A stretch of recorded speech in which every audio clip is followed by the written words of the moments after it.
şeyler söylenebilir. Son olarak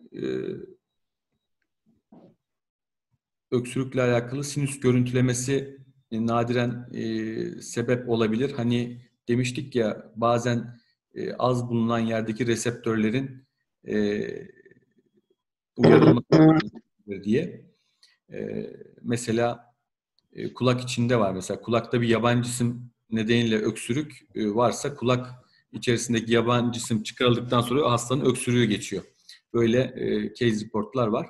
Yine astım tanısı tedavisi, reflü varsa onun tedavisi, ileri görüntülemeler yapılabilir ve hiçbir şey bulunamıyorsa opioid antitüsifler kullanılabilir.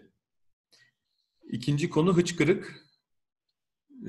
Yeşim'in çocukta var mıydı bilmiyorum ama bizimki Çok vardı. anne karnında bile hıçkırıyordu. Hala devam ediyor. Çok güldürdüğüm zaman hıçkırıyor.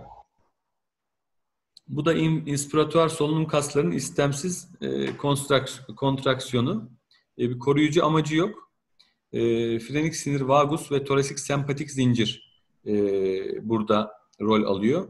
Benim son zamanlarda artan, özellikle acı yediğimde veya gazlı içecek içtiğimde ani, hızlı başlayan hıçkırığım var. O yüzden dikkat ediyorum. Yani 10 dakika falan sürüyor. Yemeğin sonuna kadar sürüyor. Artık hangi yol aktifleşiyorsa bende. Tabii bu nasıl oluyor? Normalde glottisin kapanması inspirasyonu inhibe ediyor. Ve yutkunma sırasında aspirasyonu önlüyor. Ama inspirium ne yapıyor? O da glottisin kapanmasını inhibe ediyor. Eğer inspirium başlamadan hemen biraz sonra, çok kısa süre sonra glottis kapanırsa hıçkırık meydana geliyor. İşte sebepler çok belirsiz veya çeşitli. Bunu ne stimüle ediyor? Bir inflamasyon var mı? Yine refleks sinirlerinin birinde hasar olabilir mi? Gibi şeyler olabilir.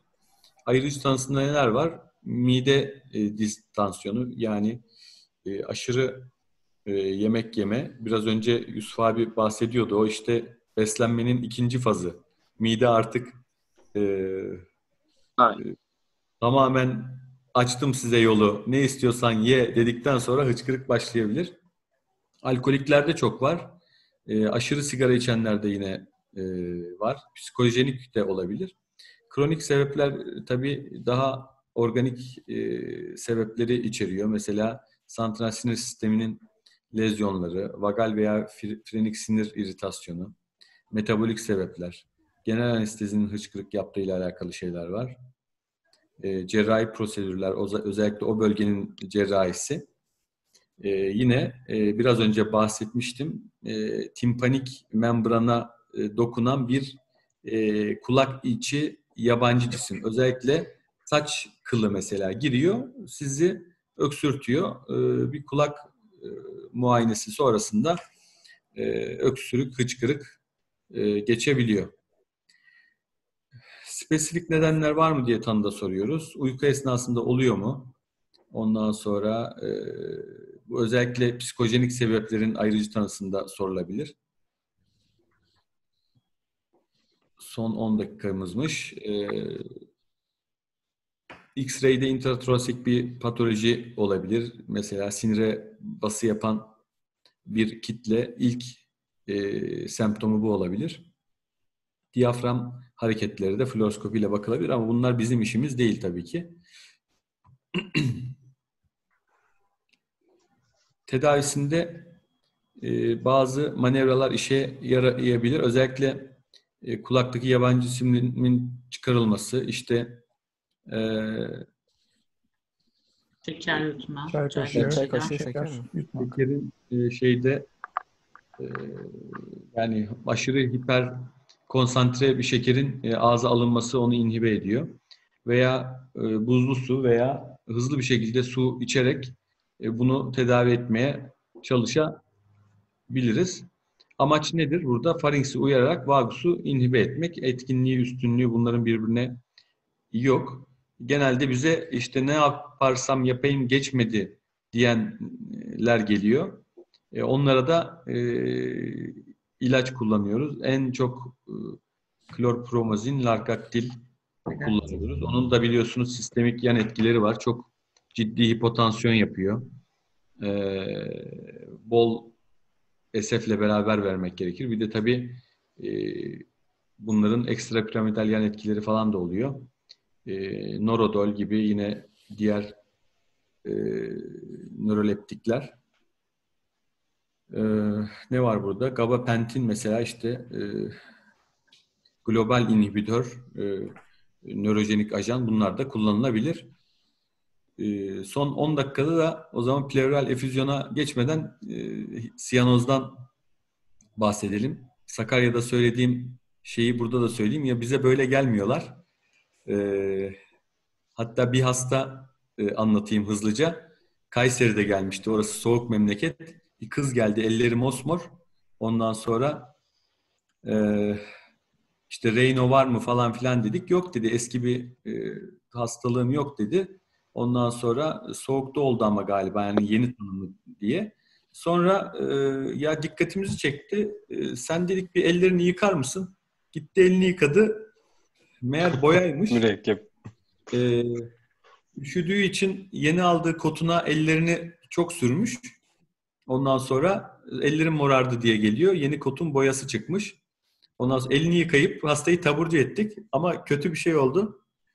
Bir yarım saat sonra tekrar geldi. Bu sefer gerçekten donmuş. Reyno ile geldi. Yani o kızı hiç unutmuyorum. Benle dalga geçtiniz falan diye şey yapıp şikayetçi olmuştu. Unutmuyorum o yüzden. Şimdi nedir siyanoz? Deri ve müköz membranların azalmış hemoglobin nedeniyle, deoksihemoglobin nedeniyle mavimsi renk alması. Bu subjektif bir tespit. Arteriyel oksijenizasyonun duyarlı bir göstergesi değil. Kandaki bu deoksihemoglobin miktarı arttıkça siyanoz görünür hale geliyor. Santral ve periferik olabilir. Santral siyanoz, müköz membranlar ve dilin uygunsuz oksijenizasyonuyla veya anormal hemoglobin nedeniyle oluşan siyanoz. Periferik olanlar ise parmaklar ve ekstremitelerin vazokonstrüksiyonuyla olanlar. Santral siyanoz yapan her nedenin periferik siyanoz da yapacağını vurgulayalım, akıldan çıkarmayalım. Burada siyanozun ayrıcı tanısı var. Santral siyanoz sebeplerinin başında hipoksemi sebepleri var. Mesela yüksek rakımda olabilir. Hipoventilasyonla veya ventilasyon perfüzyon eşitsizliği olan durumlarda, şant olan durumlarda hipoksemi olabilir. Anormal hemoglobin durumlarının başında da methemoglobinemia, sülfohemoglobinemi veya karboksihemoglobinemi gibi sebepler var. Bunlar ortak özelliği nedir? İşte saturasyon normal olduğu halde oksihemoglobinin kan gazında düşük olduğu durumlar. Periferik siyanoz sebeplerinde ise kardiyak output'un azaldığı durumlar, soğuk ekstremiteler, arteriyel veya venöz tıkanıklık durumları veya kanın dağıtımındaki sorunlarda ortaya çıkan şok tablolarında görülebilir. Klasik bilgi, bu deoksihemoglobin 5 gram desilitrenin üzerine çıktığında siyanoz görülebilir. Ama dikkatli gözler daha düşük seviyelerde de bunu saptayabilir. Dil ve özellikle bukal mukozaya bakmak lazım siyanozu daha erken tespit etmek için. Fizyolojik, anatomik ve fiziksel faktörler saptanmasını zorlaştırabilir. Burada mesela pardon, mesela fizyolojik sebepler, işte kanın oksijen içeriği, oksijen dağıtılımının derecesi veya hemoglobin disosyasyon eğrisinin değiştiği durumlar fizyolojik olabilir, patolojik olabilir. Anatomik faktörlere bakacak olursak mesela deri pigmentasyon renginden veya deri kalınlığından veya mikro dolaşım durumundan etkilenebilir. Yine ortamın ışığından farklı şekilde tanı koyabiliriz, koyamayabiliriz. Yani uygun ışıkta bakmak, değerlendirmek lazım siyanotik hastaları. Periferik sebeplerde periferik vasküler hastalıklar var, şok evreleri var, kalp yetmezliği, soğuk maruziyeti var. Özellikle tırnak yatağındaki siyanoza bakmak gerekir. Periferik siyanoz masaj ve ısıtma ile düzelirken santral siyanoz düzelmez. Bu da periferik santral ayrımındaki önemli nokta. Bir de pseudosiyanoz var. Bazı ilaçlar yapabiliyor bunu.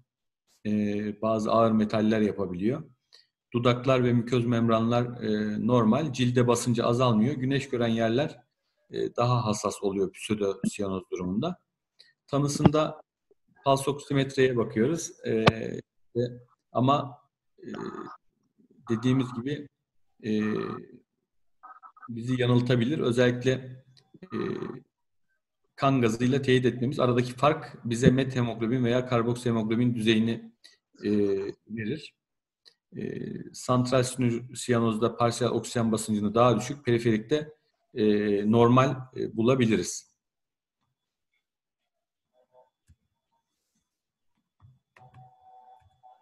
Tedavisinde ne var? Oksijen var. Tüm santral siyanozlarda oksijen vereceğiz. Siyanotik bir hastaya oksijen vereceğiz. Cevap alınamıyorsa işte bu kötü. Şok tablosunda olabilir ki şok sebeplerini düşünmemiz gerekir. Pseudosiyanoz olabilir veya bu anormal hemoglobin olan durumlar olabileceği aklımıza getirilmeli. Plevral efüzyona geçmeyelim. 1,5 dakikamız kaldı. Hocam ben tekrar başlatayım. Siz isterseniz bitirin tümden görüşmeyi. Tamamen bitireyim mi? Burada sonlandırayım mı? Evet. Herkes için sonlandırın. Ben yeniden link atacağım. O zaman stop share kısmından mı yapıyorum? Aşağıdan hocam o şeyde en altta leave var en sağ tarafta. Leave everybody o için şey olacak orada. Bakıyorum.